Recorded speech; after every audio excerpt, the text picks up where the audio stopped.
Welcome to our very quick discussion on taking control of your finances. This chapter is extremely light on math and extremely heavy on preaching. So it's really just full of some vocabulary and some helpful kind of common sense. So take from it what you will, take it with a grain of salt, listen, don't listen, but let's get through it quickly. Here's a simple example. If Cassie recently began keeping her spending under better control, but she still can't fully pay off her credit card, it's a common problem for a lot of people where they have these revolving credit card debts. She has an average monthly balance of 1,100. Her card charges 24% annual interest rate. That's pretty standard. Most cards are somewhere between 19% and even as much as 30 or 40%. If you have 24% annual interest rate, that means you're paying 2% per month. So you can easily calculate how much she's spending on just interest by doing 2% of that $1,100. And you can see that she's racking up $22 a month in interest, which doesn't seem like a lot, but it can be for a lot of people. And then when you multiply that out by a year, she's basically wasting $264 a year just on interest on her credit card. So obviously the first piece of advice here is pay down those credit cards as soon as possible because they have the highest interest rates.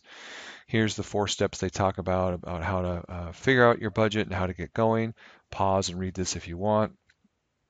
Here's another example about looking at your monthly expenses and taking large ticket items, things that you don't basically pay every month, but for instance, like tuition and things like that, where you pay once or twice a year. You can take those and then divide them up by 12 and give yourself an idea of how much per month you need to budget in order to cover that, right? So if you're having to put a certain amount of money away each month. And they're just going on with that same example here, showing that basically need about $842 a month or 850 bucks to take care of. In this case, this example was tuition, fees, and books.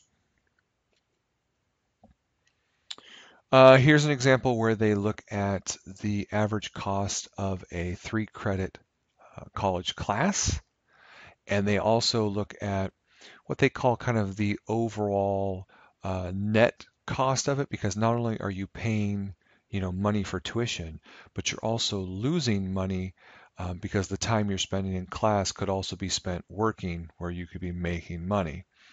And so they go through the computations of assuming that you get $10 an hour and assuming that it's basically $1,500 for a 3-credit class, how much and then how many times you spend, how many hours per week you're missing out on work because of the class.